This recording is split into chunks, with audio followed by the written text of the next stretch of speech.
నమస్తే. మరి కాసేపట్లో అల్లు అర్జున్ సంబంధించినటువంటి వ్యవహారం ఏ విధంగా మలుపు తిప్పబోతా ఉంది?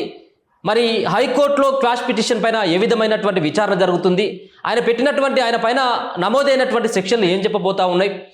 ఒకవేళ కనుక అల్లు అర్జున్కి కనుక శిక్షలు పడితే ఎన్ని ఏళ్ల పాటు జైల్లో ఉండేటువంటి అవకాశం ఉంటుందన్నటువంటి దానిపైన ఒకసారి మాట్లాడేటువంటి ప్రయత్నం చేద్దాం.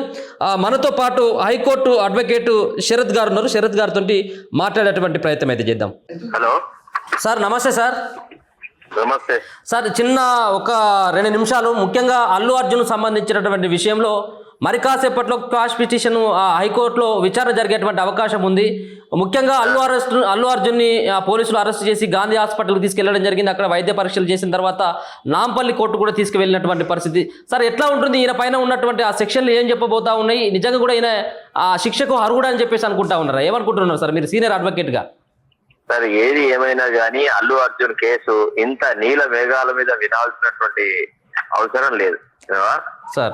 ఇప్పుడు ఇది ఏంటంటే కొంత స్పీడీనెస్ అనేది అవసరం ఉన్నా అల్లు అర్జున్ ఒకవేళ అందులో ప్రాథమికంగా ఆయన మీద ఏదన్నా ఆరోపణలు ఉంటే ఆయనను రిమాండ్ కు పంపాలా వద్దా అనేది అక్కడి జ్యుడిషియల్ మ్యాజిస్ట్రేట్ డిసైడ్ చేస్తారు.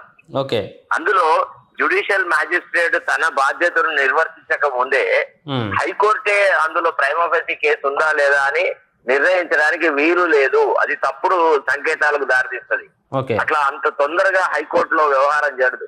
ఒకవేళ జ్యుడిషియల్ ఫస్ట్ క్లాస్ మెజిస్ట్రేట్ దగ్గర ఎప్పుడైతే ప్రొడ్యూస్ చేస్తారో వాళ్ళు కనుక అక్రమంగా అతన్ని జ్యుడిషియల్ కస్టడీకి పంపితే అప్పుడు ఆలోచించాలా whether it is a case for notice or whether it is not a case for notice is the description of the magistrate. Magistrate దగ్గరికి పోకంటే ముందే ఈ 482 పిటిషన్లు వస్తాయి, వాటి మీద విచారణ జరుగుతుంది, వాటి మీద తీర్పులు వస్తాయి, వాటి మీద ఇది జరుగుతుంది అంటే మరి సామాన్య ప్రజానీకం సంగతి ఏంటి సార్? ఎంతమందిని పట్టుకొని ఇప్పుడు లగచర్లలో జరిగిన ఇన్సిడెంట్లలో నిర్దాక్షిణ్యంగా అందరినీ జ్యుడిషియల్ రిమాండ్ కి పంపించినారు కదా. అవును. ఇప్పుడు చట్టం ముందు అందరూ సమానులే అనేటువంటి ఒక భావన రావాలా. ఈనాడు కేవలము డబ్బున్న వాళ్ళు, ధనికులు, సినిమా యాక్టర్లు, రాజకీయ నాయకులు అయితే వీళ్ళకు సంబంధించిన చర్చలు, వీళ్ళకు సంబంధించిన విచారణలు నడి రాత్రి జరుగుతాయి, మిట్ట మధ్యాహ్నం జరుగుతాయి. ఇదేం సార్ ఇదంతా? అవును. ఇది ఒక రకంగా న్యాయ వ్యవస్థ యొక్క ఇది దెబ్బతింటది. ఇప్పుడు definitely I'm sure high court will not interfere at this juncture. ఎందుకంటే ఫస్ట్ మెజిస్ట్రేట్ దగ్గరికి వెళ్ళాలి, ప్రాథమికంగా ఒక విచారణ జరగాలి అక్కడ కావాలంటే వీళ్ళ న్యాయవాది పోయి చెప్పాలి, లేదండి ఇతన్ని అరెస్ట్ చేయాల్సిన అవసరం లేదు, ఇతనికి ఫ్లైట్ రిస్క్ లేదు, ఇతను ఎక్కడి నుంచి పారిపోయే వ్యక్తి కాదు, ఇతనికి సమాజంలో రూట్స్ ఉన్నాయి, ఇతను డైరెక్ట్ గా ఆ నేరంలో ఇన్వాల్వ్ కాలేదు, ఇతని మీద వ్యామోహంతో ఇతని మీద ఉన్న అభిమానంతో కొంతమంది వచ్చినప్పుడు అక్కడ తొక్కిసలాట జరిగింది, ఈయనను డైరెక్ట్ గా ఎట్లా నేరస్తుడిగా పరిగణిస్తారు అనే ఆర్గ్యుమెంట్ జరగాలి అక్కడ. అంతేగాని మ్యాజిస్ట్రేట్ దగ్గర ఏం ఆర్గ్యుమెంట్ చేయకుండా హైకోర్టులో వచ్చి డైరెక్ట్ గా చేస్తాము, మాకు బాగా ప్రాధాన్యత ఉన్నటువంటి అడ్వకేట్లు తెలుసు, ఇన్ఫ్లుయెన్షియల్ అడ్వకేట్లు తెలుసు, సీనియర్ అడ్వకేట్లు తెలుసు, మేము లక్షలైనా ఖర్చు పెడతాము, ఇది it sense wrong signal, it's not correct sir. అంటే దీంట్లో ఈ వ్యవహారంలో ఎవరిని బాధ్యులు చేయాలి సార్? ఒక పక్కనేమో అల్లు అర్జున్ నాకు ఏం తెలియదు అని చెప్పేసి ఆయన చేతులు ఎత్తేస్తా ఉన్నాడు, మరో పక్కనేమో థియేటర్ యాజమాన్యం కూడా మా తప్పేం లేదని వాళ్ళు అంటా ఉన్నారు. సార్, దీంట్లో అసలైనటువంటి నిందితులుగా ఎవరిని పరిగణించాల్సినటువంటి అవసరం ఉంటుంది సార్? ఎవరిని ఇప్పుడు పరిగణించకూడదు. ఇది విచారణ దశలో ఉంది. పోలీసు వాళ్ళు ఎక్కడ ఏం జరిగింది, ఎవరి బాధ్యతారహితమైన ప్రవర్తన వల్ల ఈ రకమైన ఇన్సిడెంట్ జరిగింది, ఒక నిండు ప్రాణాలు, ఒక మహిళ కోల్పోయింది అనేటువంటి విషయం మీద లోతుగా పరిశీలించే అవకాశం పోలీసులకు ఇవ్వాలా వద్దా? ఇవ్వాలి. అతను నేను అరెస్టే కానంటాడు, నేను పోలీసులకే సహకరించానంటాడు, న్యాయ వ్యవస్థను వాడుకుంటా అంటాడు.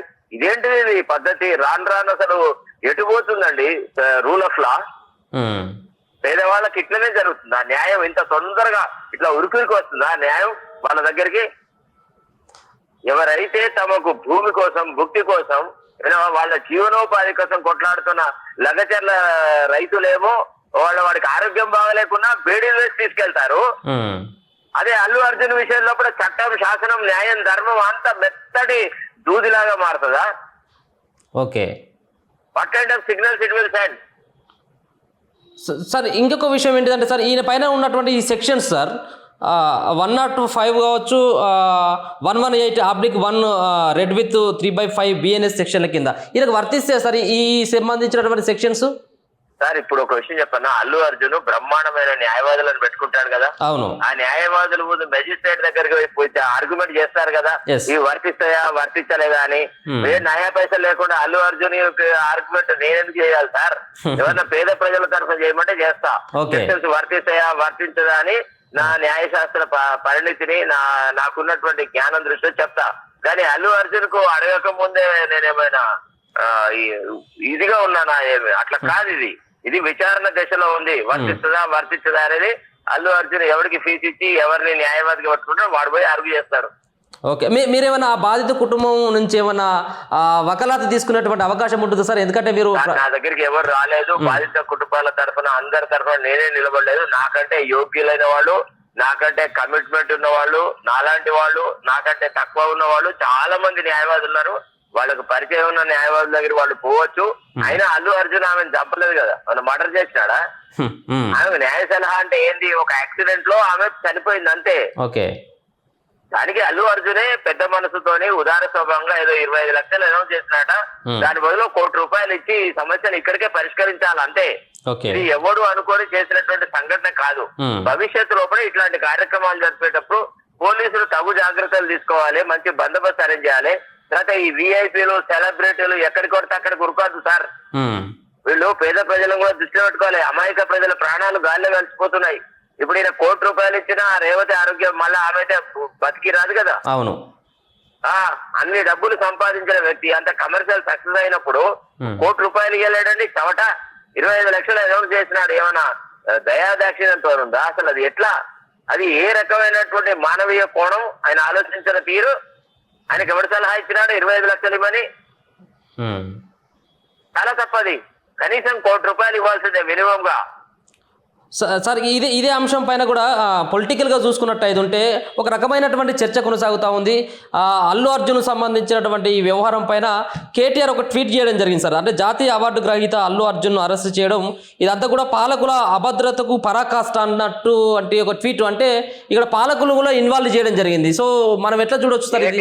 కేటీఆర్ ఒక చవట, ఉచ్చలు చేపలు పట్టేటువంటి మనస్తత్వం గల వ్యక్తి. ప్రతి దాన్ని రేవంత్ రెడ్డికి అంటగట్టడం ఆయనకు అలవాటు అయిపోయింది. ఆయన చాలా అసహనంలో ఉన్నాడు. ఎప్పుడెప్పుడు ఆ అధికారం మా చేతికి వస్తుంది, అయ్యో మేము ఓడిపోతామని అనుకోలేదే, సడన్ గా ఓడిపోయినామే, మేము ఇన్ని రోజులు అధికారం లేకుండా ఎట్లా బతుకుతాము అనేటువంటి ఒక అభద్రతా భావంలో, తర్వాత ఒక రకమైన ఆందోళనలో ఉన్నాడు. ఆయన అధికారాన్ని విడిచిపెట్టి ఉండలేడు. పానీ బినా మచిలి నీళ్లలోంచి తీసిన చేపలా కొట్టుకుంటూనే ఉన్నాడు అతను. అతని ఆలోచన ఏమైనా బుద్ధి ఉందా అసలు? ఏ గ్రహీత అయిపోయింది. నేషనల్ అవార్డు వస్తుంది, ఇంటర్నేషనల్ అవార్డు వస్తుంది. ఒక నేరం మీద ఆరోపణలు ఉన్నప్పుడు పార్టిసిపేట్ కావాలి. ఇప్పుడు అమెరికన్ ప్రెసిడెంట్ ట్రంప్ పార్టిసిపేట్ కాలేదా?